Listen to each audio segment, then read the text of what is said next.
Hello दोस्तों, नमस्कार। जय श्री कृष्ण।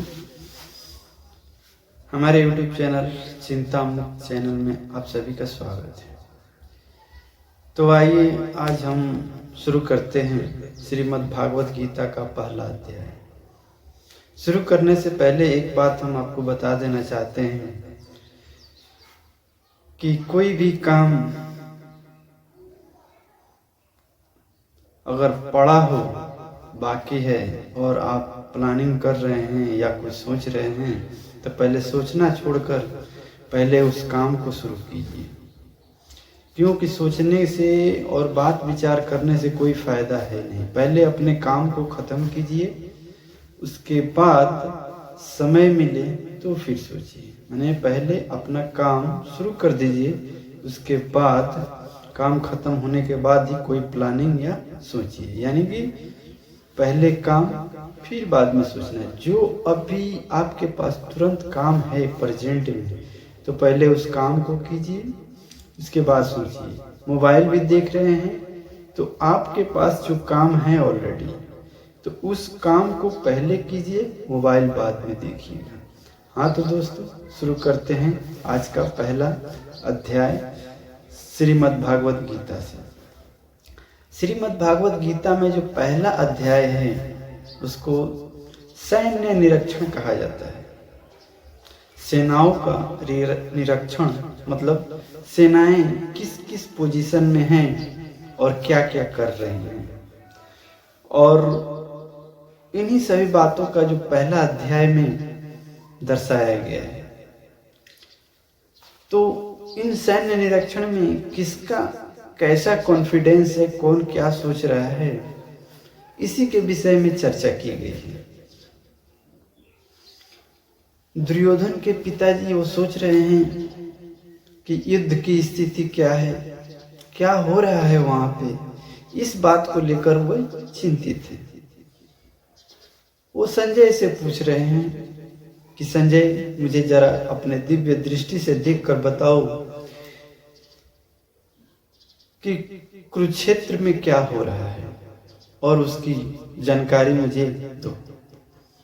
संजय कुरुक्षेत्र में देखते हैं और बताते हैं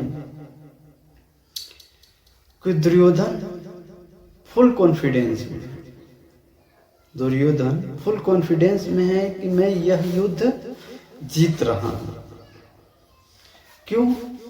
क्योंकि उनके पास जो सैन्य शक्ति है वो बहुत मजबूत सैन्य शक्ति है, और सैन्य शक्ति में उनके साथ जो हैं भीष्म पितामह, गुरु द्रोणाचार्य, कृपाचार्य, अश्वत्थामा, ऐसे ऐसे महाबली योद्धा जो हैं उनके सेना में शामिल है। साथ में नारायणी सेना यानी श्री कृष्ण भगवान की जो नारायणी सेना है वह भी उनके साथ मौजूद है। और वे ये सोच रहे हैं कि जो हमारा विपक्ष वाला है, जो पांडवों की सेना है, वो हमारे मुकाबले बहुत कमजोर है। अगर उसमें कोई है मजबूत योद्धा तो वो है अर्जुन, और हमारे पास जो है इन सारे पांडवों को तो अकेले सिर्फ भीष्म पितामह ही हराने में सक्षम है, और उनको बिल्कुल आसानी से हरा देंगे। लेकिन इनकी सुरक्षा अति आवश्यक है। ये उनका कॉन्फिडेंस लेवल है कि भीष्म पितामह तो पूरे पांडव सेना को अकेले पराजित कर देंगे, लेकिन कहीं अगर पांडव अगर इनको मार देते हैं तो फिर हमारे लिए थोड़ा मुश्किल हो जाएगा जीतना। तो वे अपने गुरु कृपाचार्य के पास जाते हैं और कहते हैं कि आप सभी लोगों से विनम्र निवेदन है और प्रार्थना है कि आप सब लोग विशेष रूप से भीष्म पितामह की रक्षा करें, क्योंकि उनको ये कॉन्फिडेंस है कि अगर भीष्म पितामह बचे रहेंगे तो हमारी जीत सुनिश्चित है। एक तरफ अर्जुन है,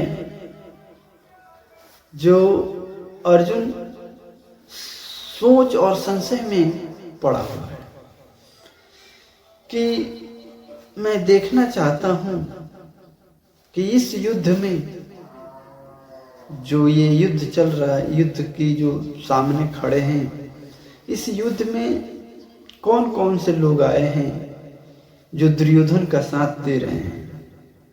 तो इसके लिए उन्होंने श्री कृष्ण भगवान जी से कहा कि आप हमारी सेना को दोनों सेनाओं के मध्य में ले चलिए, ताकि मैं भली भांति देख सकूं कि किस पोजीशन पे जो कौरव सेना की तरफ से कौन कौन से योद्धा आए हैं लड़ने के लिए। और मैं अपनी सेना को भी देखना चाहता हूं कि हमारी तरफ से कौन कौन लड़ने आए हैं, अर्थात धर्म के प्रति कितने लोग हैं और अधर्म के प्रति कितने लोग हैं। श्री कृष्ण जी कहते हैं कि ठीक है चलो। तो अपना रथ दोनों सेनाओं के बीच में ले जा करके खड़ा कर देते हैं और कहते हैं कि देखो। वो देखता है कि कौरव सेना में उनके जो बड़े बड़े बुजुर्ग, रिश्तेदार, भाई सब खड़े हैं और ऐसे लोग हैं जिनकी वो कल्पना नहीं कर सकते थे कि ये लोग भी हमारे खिलाफ लड़ सकते हैं। जो कभी हमेशा उनके साथ रहा करते थे, वे लोग भी उस तरफ जाकर खड़े हैं और युद्ध के लिए तैयार हैं। एक तरफ हमारी सेना भी है, तो वो सोच रहे हैं कि ये जो हमारे रिश्तेदार हैं, रिलेशन में जितने लोग हैं, हमारे बड़े बुजुर्ग हैं, इन्हें मारना पड़ेगा हमें। तो इन्हें मारकर मैं इस राज्य को जीतकर मुझे क्या फायदा। यहाँ पर मैं एक बात बता देना चाहता हूँ, अर्जुन का कॉन्फिडेंस लेवल यहाँ गड़बड़ हो जाता है। उनकी जो मानसिक स्थिति है वो हिलने लगती है और यहाँ पे वे सोच रहे हैं कि मैं इस राज्य के लिए मैं किसको मार रहा हूँ और मैं क्या कर रहा हूँ। तो उन्होंने ये सोचा कि हम इसको मार करके और उसके बाद फिर हम राजा बनेंगे। जो इतने पूजनीय हैं और इतने प्रतिष्ठित व्यक्ति हैं, उनके खिलाफ लड़ेंगे। ऐसी लड़ाई तो बेकार है, इसे तो अच्छा मैं भीख मांग कर खा लूंगा। क्या फायदा इस लड़ाई से। इस धर्म अधर्म में अगर वे लोगों की मति मारी गई है, वे लोगों को समझ में नहीं आ रहा है कि क्या सही है और क्या गलत है, फिर भी वे लोग आकर एक तरफ खड़े हुए हैं, तो मैं क्या करूं यहाँ पे।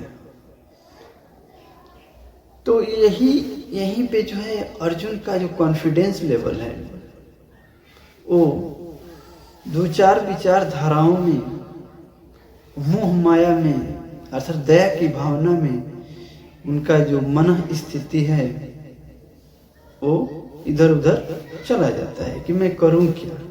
मुझे समझ में नहीं आ रहा है कि मैं क्या करूं।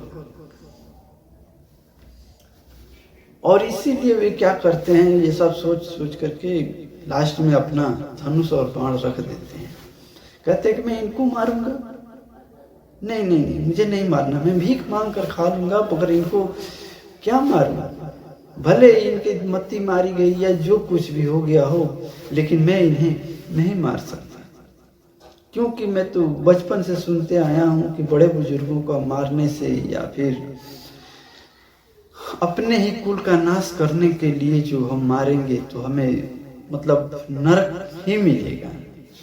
तो इसीलिए इतना महापाप करने से पहले हमें विचार कर लेना चाहिए कि हम ये क्या करने जा रहे हैं। एक राज्य के लिए, एक छोटे से भूमि के टुकड़े के लिए हम किससे लड़ रहे हैं। इससे तो अच्छा है हम भीख मांग कर खा ले। हम जैसे गरीबी में हैं वैसे ही हम जीतेंगे। तो ये पहला अध्याय जो है सैन्य निरीक्षण और कॉन्फिडेंस लेवल, यहाँ पे जो पहला अध्याय जो हमारा बता रहा हूं मैं कि ये जो पहला अध्याय जो है ये कॉन्फिडेंस लेवल, क्या करना चाहिए क्या नहीं करना। एक तरफ अर्जुन है जिसका कॉन्फिडेंस लेवल इधर उधर भटका हुआ है, मुझे क्या करूं मैं इस समय में क्या करूंगा। दूसरी तरफ वो कौरवों की सेना दुर्योधन फुल कॉन्फिडेंस में है कि ये तो युद्ध अब मैं जीतने जा रहा हूँ। और तीसरा, कहीं ना कहीं धृतराष्ट्र भी फुल कॉन्फिडेंस में है कि यह युद्ध मेरा पुत्र जीत जाएगा, क्योंकि हमारे पास जो सैन्य बल है वो बहुत अधिक मजबूत है। तो दुर्योधन का जो है कॉन्फिडेंस लेवल किसके प्रति मजबूत है? अपने सैन्य बल के ऊपर उनको ज़्यादा भरोसा है। लेकिन अर्जुन का जो कॉन्फिडेंस लेवल है वो खुद पर निर्भर है, लेकिन इसके साथ साथ में वे लोगों की दया की भावना रखते हैं कि, और जितने हैं आदर भाव भी रखते हैं। आदर भाव को देखते हुए उनका जो कॉन्फिडेंस लेवल है वो गड़बड़ मतलब डिस्टर्ब हो जाता है। तो ये रहा आज का हमारा पहला अध्याय। ये आपको कैसा लगा हमारे कमेंट बॉक्स में कमेंट करके बताइएगा। हाँ तो दोस्तों, आज के लिए इतना ही। अगले कल में जो दूसरा अध्याय के बारे में बताऊंगा, जो एक एक पॉइंट और एक एक जो श्री कृष्ण जी क्या कहते हैं उसके बारे में बताऊंगा, और क्यों कॉन्फिडेंस लेवल को जो ख़त्म करने का जो, देखिए एक अध्याय है ये पूरा कॉन्फिडेंस बिगड़ा हुआ है, और एक तरफ जो 17 अध्याय है, मतलब एक कॉन्फिडेंस को ख़त्म करने के लिए 17 अध्याय लिखना पड़ा है। हाँ तो दोस्तों, आगे हम फिर इस पे बात करेंगे और चर्चा करेंगे। आज के लिए बस इतना ही। नमस्कार, जय हिंद, जय श्री कृष्ण। आप लोगों को जय।